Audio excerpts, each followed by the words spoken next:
So, my name is Lisa and I'm Tangerine Horizons, and today I'm going to be talking a little bit about Shetland. I love Shetland. I lived in Shetland for half a year and it's such a special place, but I think sometimes people underestimate how remote and how isolated it can be at times. So, hopefully, in today's video, you'll get an idea of what maybe it's like to live in Shetland, or maybe some preparation in terms of moving there if you would like to do that. So, firstly, what I would say is take a test drive. Like anything that we want to invest in life, we really have to make sure it is for us. So, if you can go there for a week, ideally a month, but often people really don't have that time to spare. So, just going for a week, seeing what it's like, getting a feel for it as if you're going to live there. And, I know that it can be quite different going on a visit to a place and actually living in a place. It's two very different things. But it is important to see what you feel about the place by visiting.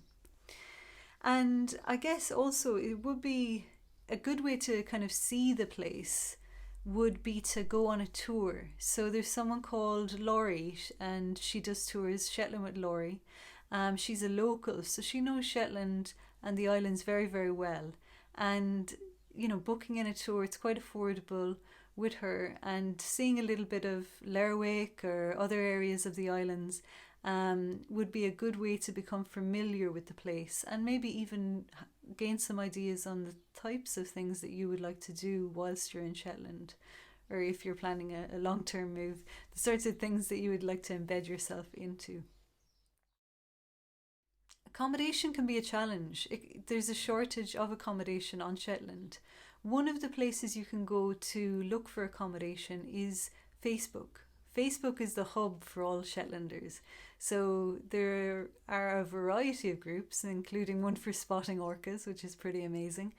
But it seems to be the place where you can find information, connect with other islanders, ask questions, and of course, there will be a lot of questions that will have been asked already because so many people are interested in moving to Shetland. So, if you join one of these groups, it can be quite a good thing to search within the page and see if that question's already been asked. There's a group called Sood Moothers, which my understanding of that is it's about people who come to the island from outside, Sood Moothers. And it's run by someone called Hannah, I think.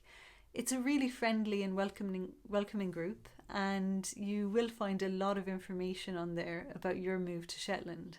So worth checking that one out. And also the accommodation group if you're searching for rentals or even property to buy.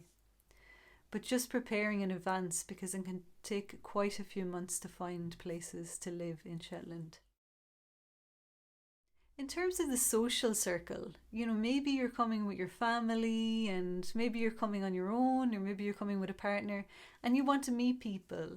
And, it's a island or islands of 22,000 people, so there's definitely people to meet on Shetland. But sometimes it can be a little bit difficult to embed into the community. A lot of Shetlanders meet in their homes for social events, and sometimes that can be hard to break into.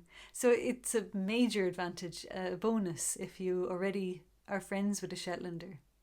Otherwise, there's spaces and clubs and groups within Shetland, particularly the sports centre. So there's sports centres throughout the islands, and they're really, really good facilities. And there's yoga groups and fitness classes and lots of different things happening within the sports centres. I would say they're one of the major places in terms of what's happening.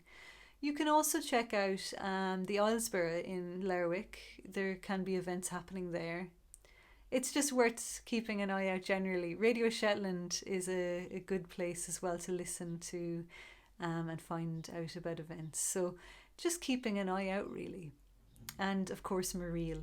Mariel is the arts centre and cinema in Lerwick. It's a beautiful, beautiful building in terms of where it's located. You're on the harbour and it just has this wide open space feel when you're in there. There's a lovely cafe in there. You can sip on your coffee and just watch the wild North Sea outside. I really like it as a space, and there have been so many different things happening whilst I was there, at least, the film festival, and then they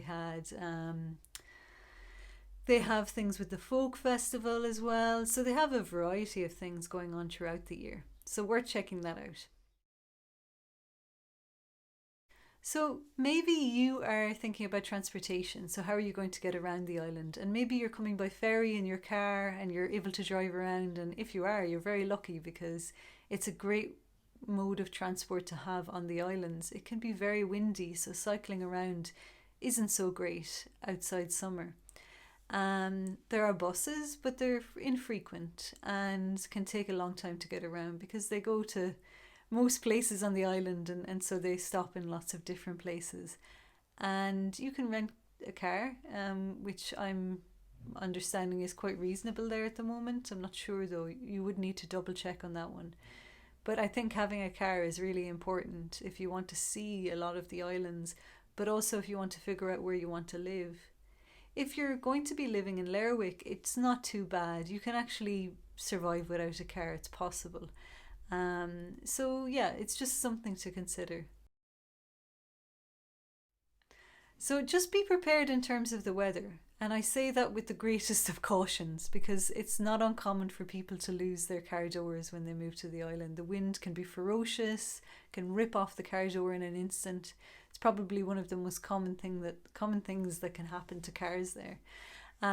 So yeah, I would say just be prepared. The wind is like no other I've ever experienced in my life. It can be very rainy, it can be cold, it can be dark. So there is a lot of considerations there. When I went in January, I was really anticipating to be hiking quite a lot, but it was sometimes quite hard to leave the house because it was so windy.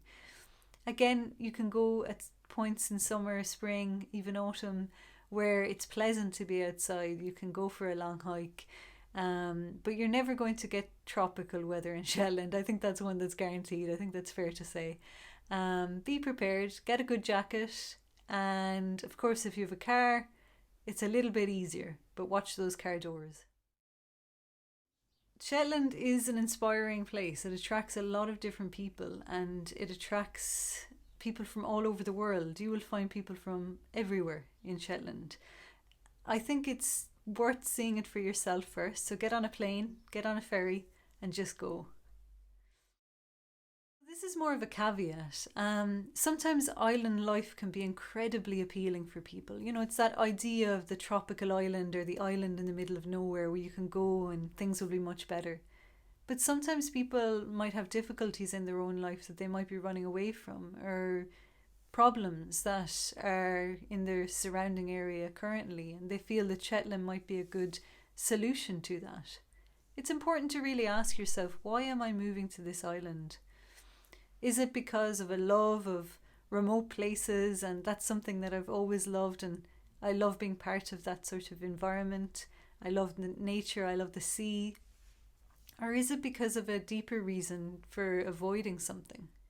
It can seem very tempting to go to an island in the middle of the North Sea and feel as though your problems will disappear.